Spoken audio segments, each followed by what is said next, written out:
ऐसा क्रम में ये फोटोग्राफ हो जाएगा। हाँ आप आइए।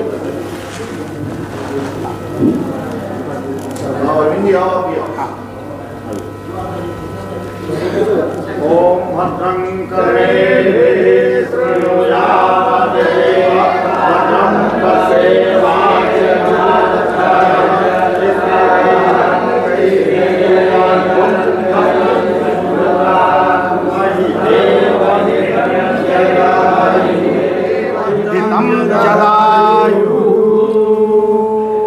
विश्वानि देव सवितर्दुरितानि पराशुव यद्भद्रं तन्नः आशुव। तो वैसे तो कोई प्रभाव नहीं होगा, लेकिन अगर वो पिस्तौल में भर कर मारी जाए तो वह बहुत अधिक प्रभावशाली हो जाएगी। तो इसलिए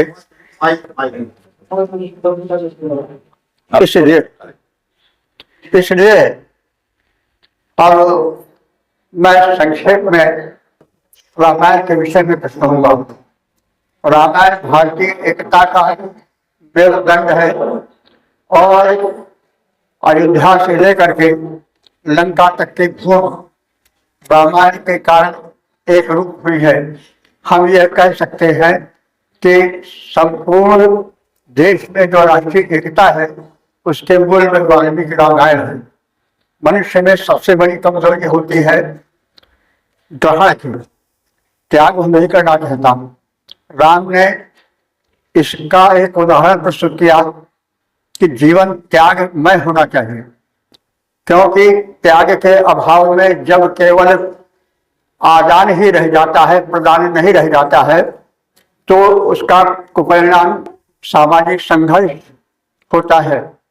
इसलिए जब राम को राज्य देने के लिए घोषणा हुई, महाराज दशरथ ने किया, उनको उत्तराधिकारी बनाया, तो उन्होंने यह कहा कि जन में एक संग सब भाई, भोजन शयन के लिए लड़काई, विमल वंश अनुचित हेतु, बंधु विहाय वर्ग असेतु। तो इस प्रकार से त्याग की भावना राम कथा सिखाती है। राम कथा जो है वो शत्रुता निर्वाह भी बताती है। तो वाल्मीकि रामायण में है कि जब भगवान राम ने रावण को मारा तब यह प्रश्न हुआ कि इसका संस्कार होना चाहिए अंतिम। तो विभीषण ने कहा कि यह परदारा विमर्शी है, मैं इसका संस्कार नहीं कर सकता हूं। ऐसी स्थिति में राम ने कहा कि मरणंतान ही वैराणी सिद्धम न प्रयोजनम कृताम से संस्कार यथा तव तथा मम। वैर जो है वो जीवन तक रहता है, मरण के बाद वैर खत्म हो जाता है। हमारा प्रयोजन सीता प्राप्त का सिद्ध हो गया, रावण वध हो गया। अब हे विभीषण भाई, तुम इसका संस्कार करो।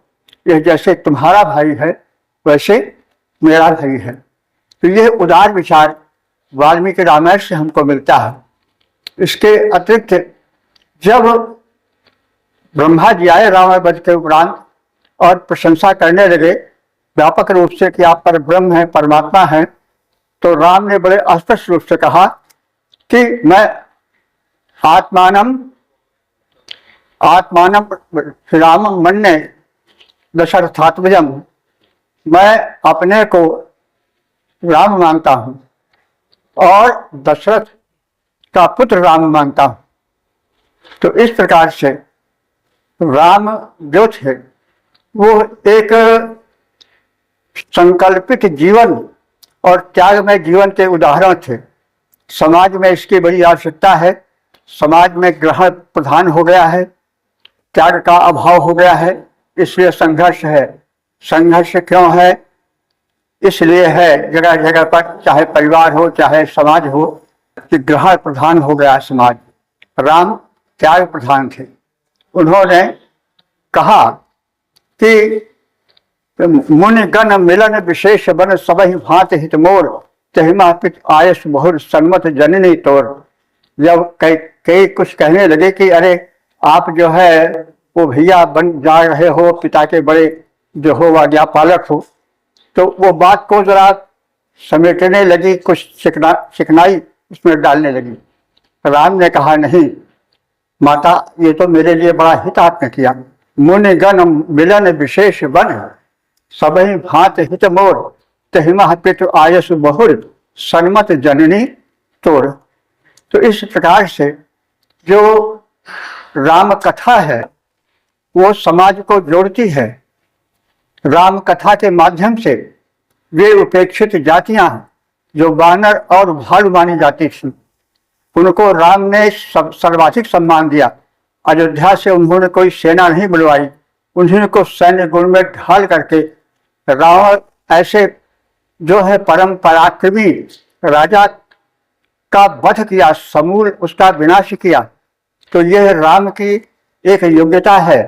तो राम को हम परम ब्रह्म परमात्मा पूजा पाठ के लिए माने, लेकिन जीवन में हम उनको एक आदर्श रूप में प्रस्तुत करें और अपने जीवन को उसी सांचे में ढालने की चेष्टा करें। तो रामायण इस प्रकार से एक त्याग की, एक बलिदान की और एक समाज के लिए समर्पित जीवन की कहानी है। रामायण जो है वह राम कथा भव सागर तरनी, ये समुद्र को तैरने के लिए जैसे जहाज चाहिए, वैसे राम कथा इस संसार सागर से पार होने के लिए एक जहाज के समान है। तो राम का व्यक्तित्व बहुत है, बहुत बड़ा है। समय कम है, आदेशित हुआ हूं कि ज़्यादा विस्तार न दूं, इसलिए मैं अब अपने वाणी को विराम देता हूं और यह चाहता हूं कि राम कथा को हम अपने जीवन में उतारें, केवल श्रवण न करें। राम को उनके विशेष ईश्वरत्व के कारण पूजा करें, वो एक बात है, लेकिन साथ साथ हम उनको एक पिता के रूप में, उनको एक पति के रूप में, उनको एक पुत्र के रूप में, उनको एक शत्रु के रूप में। राम ने शत्रुत्व कब भी निर्वाह किया, जब वही है ना कि बड़ा अंतानी वैराणी, अब वैर समाप्त हो गया। तो इस प्रकार से कैसे जिया जाए, कैसे मित्र से व्यवहार किया जाए, कैसे शत्रु से व्यवहार किया जाए, कैसे जीवन को एक सांचे विशेष में ढाला जाए, इन सब को जो है वो राम कथा अपने में समेटे है। तो राम कथा का हम लोग श्रवण करें, चिंतन करें, मनन करें, रामायण के पात्रों से अपने जीवन सांचे को, अपने जीवन को ढालें सांचे में और अपने को धन्य करें, समाज को धन्य करें। इस कथन के साथ नमन करते हुए मैं अपने वाणी को विराम देता हूँ। केवल विकास से भारत का उद्धार नहीं होने वाला है। लौकिक रामायण का सबसे बड़ा संदेश है, वो यही संदेश है कि क्षत्र तो चलना चाहिए, उसके साथ ब्रह्म भी चलना चाहिए, क्योंकि कहा गया है क्षत्र ब्रह्म चक्रंच सम्यक चरतसः तम लोकम पुण्यम प्रजेशम यत् देवा सहादिना। रघुनाथायणम कवि मधु ईशान शतकम रघुनाथायणम पुस्तकत्रयम तमेषां इदानीं विमोचनं लोकार्पणम्।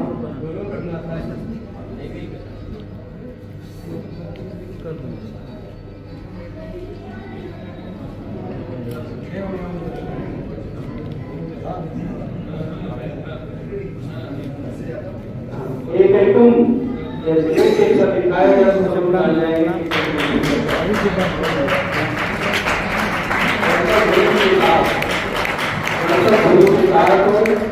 दोनों के जो लेखक हैं आदरणीय कविवर डॉक्टर अरविंद कुमार तिवारी निरंतर नए नए कवियों को जो आगे बढ़ा रहे हैं, जो कवियों को संस्कृत साहित्य में काम करने वालों को कविता से जो वेद विभा यूट्यूब चैनल पर निरंतर आपका रोज चारों वेदों का आप हिंदी भाषा कर रहे हैं और उसके मंत्रों का हिंदी अनुवाद करके आप प्रसारित करते रहते हैं। आप आपके बच्चों के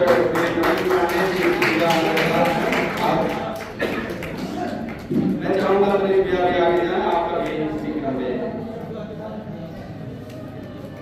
इसके बाद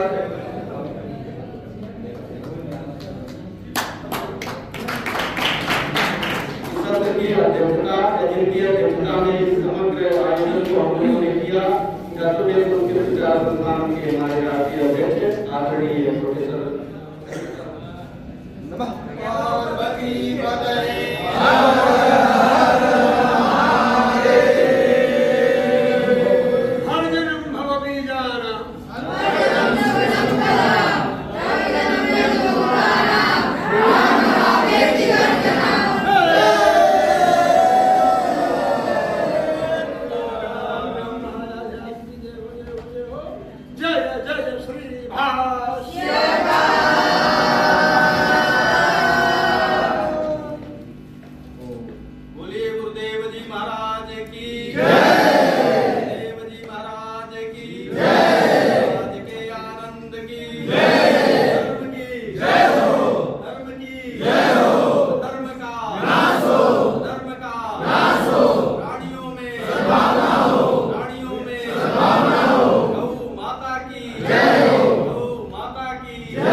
सनातन धर्म की जय।